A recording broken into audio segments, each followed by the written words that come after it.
You're listening to the Recovered Life Show, the show that helps people in recovery live their best recovered lives. And here is your host, Damon Frank.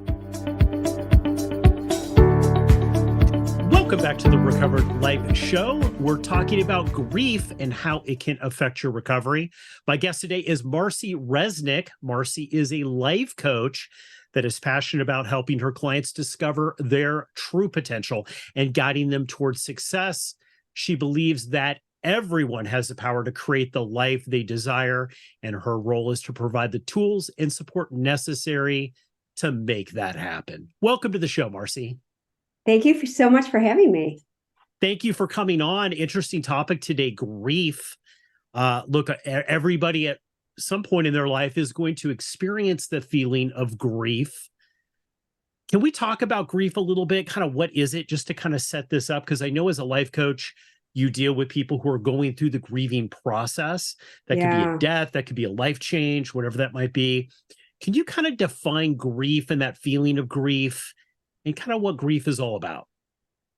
I think grief in general is a very multifaceted emotion. And I think a lot of people become confused with grief because it can present as anger, it could present as frustration or other strong emotions that when you really begin to peel the layers back, there is a more deeper, sensitive emotion that has the threads of grief, of sadness, of loss, of emptiness. Grief is essentially the absence of something that you love. I love that. I love how you put that absence of something that you love. You know, in early recovery, I know that I went through this. You know, I've been sober for several decades, but I remember back in my late 20s, I had a grieving process when I was first sober, simply with leaving the life I had. And, you know, when I work with people who are in recovery now, they have something similar. It's just like, this was a life I thought I was living. This is who I thought I was. And the realization that they can't drink or use drugs like their fellows is earth-shattering to them, right? Very and much there's this so. grieving process of who they thought they were and who they were not.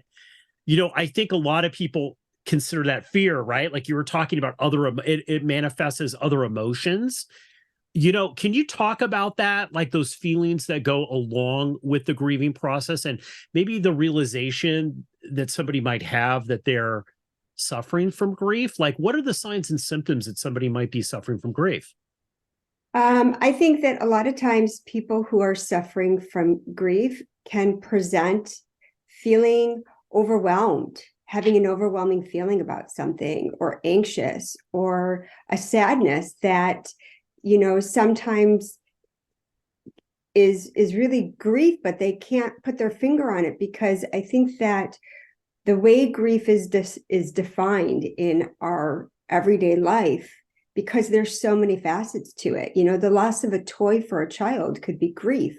It's the absence of something that we love. Mm-hmm. So when something that we love, that we cherish, whether it's metaphorical, whether it's physical, whether it's spiritual, whether it's whatever it is for you, when that's gone, there is an emotion that comes over. And when we're unable to express it or to put a finger on it or to be able to put vocabulary behind it, then we become afraid, we become scared, we become angry. It's the emotion starts to take over, that then that's what gets presented. And it's really just about going behind that veil, going behind that curtain, and really taking a deeper look in to see what it is.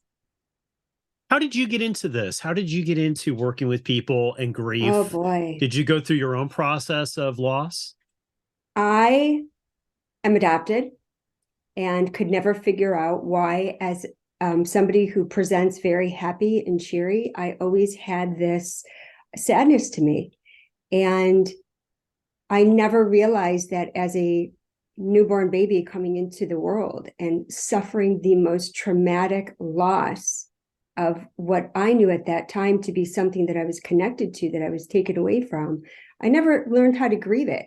It was never shown to me that that was a process that I could grieve, that I could be sad, that I, you know, could recognize and empower myself with owning it for myself. And so I think just being adopted and the things that I've gone through in my life, being a Scorpio and wanting to really get under the hood of everybody, I'm not afraid of that darker aspect to people. And I think grief can be the secret ingredients to our medicine and healing. And once we're able to really recognize those components, it can really transform us into doing miraculous things when we're really able to see the power of what our grief represents to us. I think, I know for me as a guy, I'm somebody, when I look at grief, it's like something that I want to do privately. It's not something that I want to do with anyone else, right? I don't want to share that. How important is really having a community and, having people around you that you could share your grief story with? They always say secrets make us sick, right?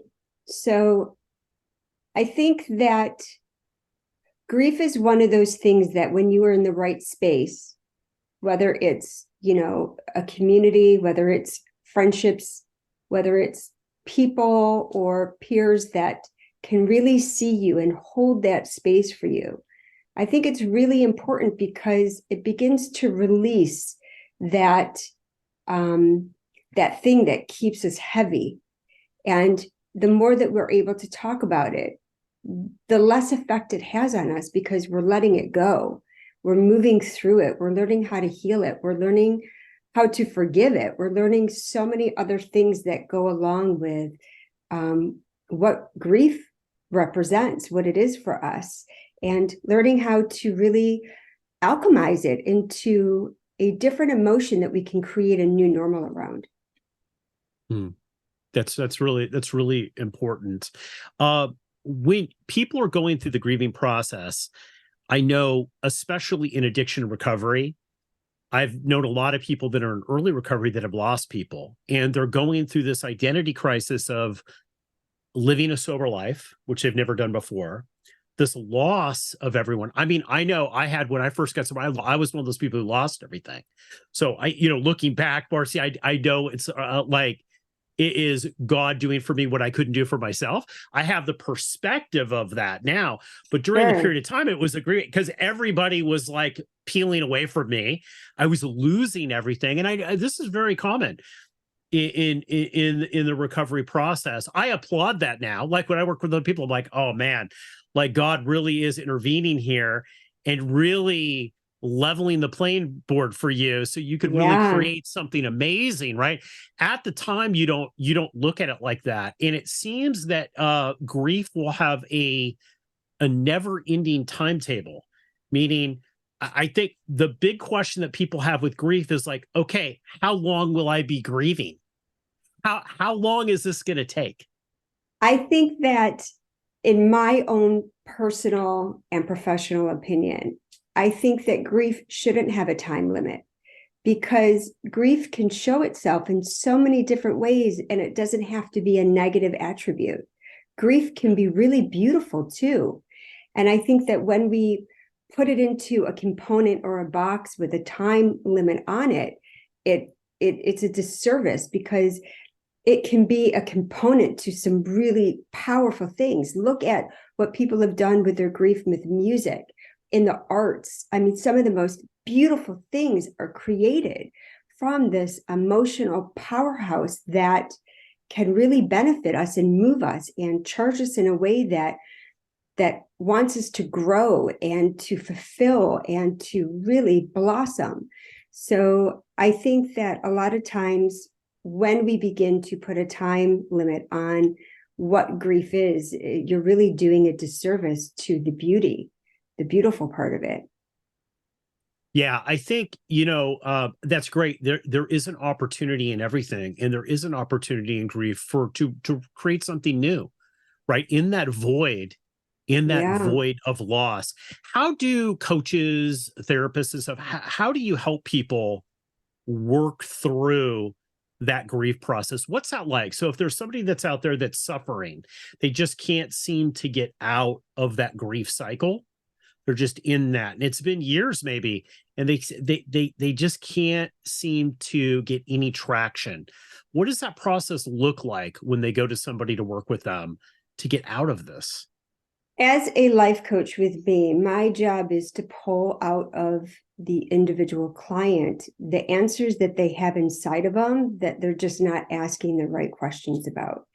And I think a lot of times when we are stuck in our own place, we do not have the privilege to look around and to really be able to formulate the questions to the answers that we need, because we're too caught up in it. We're too submerged in that film. And when somebody else can come from a different angle and listen to what is going on and really ask the questions in order for the client to get the answers outside of them, that's when it becomes a really beautiful moment, because you can see the light bulb go on about something that seemed really difficult, that was just so simple, and it's like, oh wow, oh, and it can be life-changing. Yeah. What do you think one of the biggest questions you have to ask yourself if you're going through this? What do you think, like in your own process, looking at it, what was the thing that really needed to shift for you? Like, because I think a lot of times people, Marcie, is that they'll point to a lot of different things. Mostly it's comfort and lifestyle or things like that, right? That they'll say that those are things, but really deep down inside, right? There's a question that they have to ask themselves, or something that they have to face that they're running away from, that they don't want to face. That in grief, what is that typically, or in your experience, what was that? In my personal experience, and I've also have seen it in my professional practice, it's what is benefiting you from this? What benefit do you gain from it? And I think it's a question that most people do not want to ask themselves, because it really forces the person to take a deeper dive inside of themselves and see what that benefit actually is. Yeah, What's that's benefiting? interesting. What's benefiting? What are the benefits of it? How is it helping you? Yeah, it's interesting because I think grief presents a lot kind of publicly in two different types of people. People who are more stoic, who aren't going to say a word. Like I know people who have lost loved ones of like they've been married to for 50 years, whatever. You didn't even know, right? They're just Right. stoic. And then I know people who I'm just going to kind of put into the almost victimization class, Sure. where it drives everything in their life. The reason they couldn't get groceries or the reason they is because of grief, right? And it is a real emotion. It's a real thing. Like it is real, and it really causes, I believe, depression in a lot of people, and Oh a yeah. cycle that's very hard to get out. But I think people present this in a different way. How, talking about the whole process of kind of moving out of that grief cycle, what do you think are some of the most important actions to take in doing that? So if somebody's listening to this right now and they're like, you know what, I need to start taking action. I am suffering from grief. What are some of the important actions to take when you've realized that this could be you? I think one of the things that I have asked my clients to do is to write a letter to yourself from somebody who maybe you've lost, the letter that you need to let them go, to end it if there was never something that was, things were left unsaid, or, in the space like that, or to be given an apology from something or someone that you never gained from. Being able to journal and to write out something is very therapeutic and very healing. And it's not even like a one-time thing. It's begin writing it. And if it's all vile language, keep writing it until it's so done that you want to hang it on the wall, because it's your work of art, until you get it to the most simplest place where you're like, you know what? I don't need anything anymore. This, I gave it to myself. I gave myself the permission from this. So I think journaling, writing letters from others that you need for yourself that you'll never get is a very powerful tool, very powerful when it comes to grief. Some of the other things are set up goals for yourself, even if they're bite-sized, even if they're small. I think a lot of times people jump into this pool and want to learn how to do everything inside of it. But you really have to start at the shallow end. You have to figure out like what your footing is. So give yourself small goals. If the goal is just that hour to get up out of bed and take a shower, see if you can do that and how realistic that is for yourself. So it depends on the individual. It depends on the scope of what their grief is, but it's really small, bite-sized action steps to change the course of their moment and basically to learn how to figure out to create a new normal. New normal. Love that. So final thoughts here, Marcie. If somebody is listening to this and they've tried to get out of grief for a while and they want to break this cycle, but they just really don't believe that they could do it.